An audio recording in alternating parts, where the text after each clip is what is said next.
For years I thought your black lines, undulating through panes of color, were an ode to the power of the imagination, to weave past and present, colonial stained glass windows and cubist spaces in one image. For years I decoded the yin and yang of your fish and pineapples. For years I prosed on the music of these forms and how, like a spider's willing prey, they float in your stilled, luminous web. But now I think of the many birds in the filigree cages of your atrium. They see the world as a distant rush of primary colors, which iron curves have exiled them from.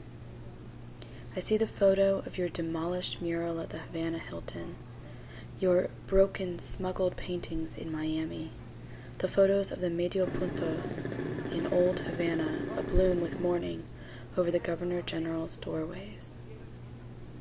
The birds see these semicircles of spring and blood, flora and emblems as citizens form, time-deaf and bright.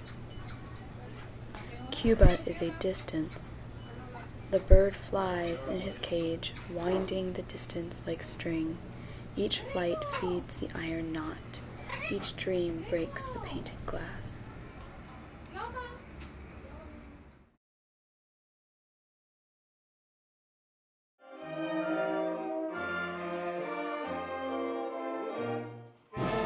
Hunger wears a mantle of cockroaches, as every cannibal knows, as every soprano who wishes she were just a woman knows. The bugs come out from the crevices of literature, and the noble cannibal exposes his flesh with a sigh.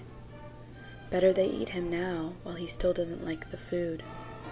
But they dally and make noises like scribes behind the walls. The police is always at hand. The neighborhood watch committee has a thick file on you, the thinnest of its suspects. Because one day you raised your frailty upon your shoulders, amid the whimpering barterers, because another writer had been imprisoned and the king in his cruel theater asked your guild what was their problem, and because you stood up and said simply, "We are afraid," and sat down. Because of this, maestro, your lone voice is a chorus of conscience.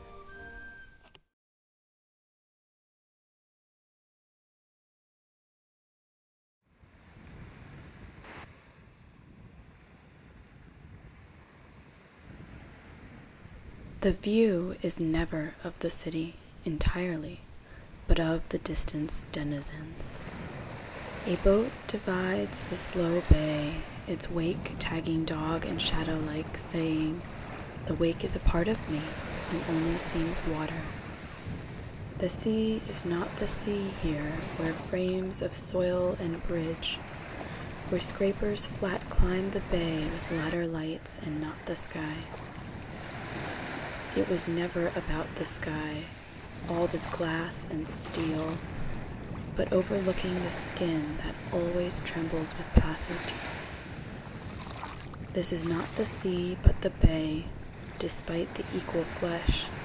Parenthetical or not, the sea allows the boat to right it, to tear the sheet of its passage and smooth away. The penned sea grants the navigator permission to pretend something is left. That is how the sea mocks, how it cons the shore palm into spinning, trunk ring facsimiles of waves that stay. This was its secret purpose, spilled by a glance.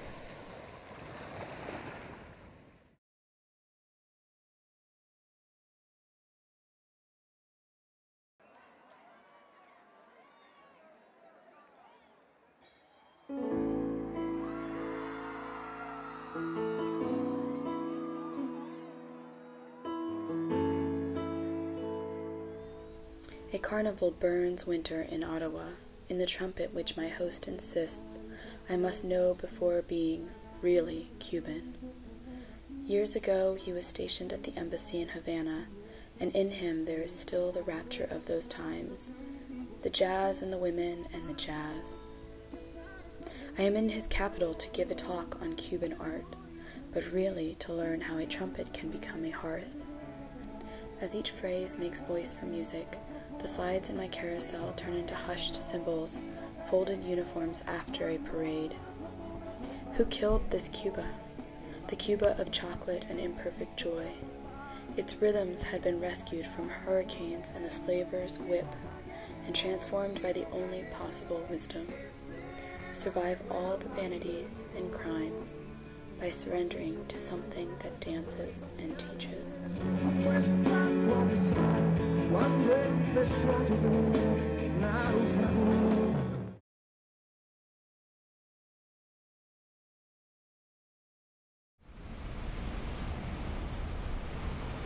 What will that day be like, the return to streets and shadows that have only names, and which I have learned to miss as if my own?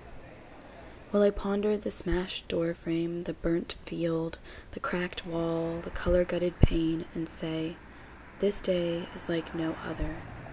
This return will stand pure and unmatched, a warrior alone among meek memories, because he could sustain the conviction that only what you miss is your own.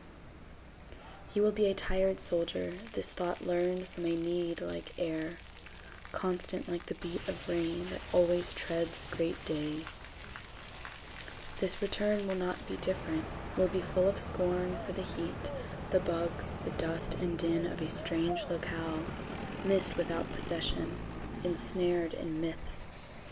The desperate champion of memory, faltering, will be happier among ruins than among questions.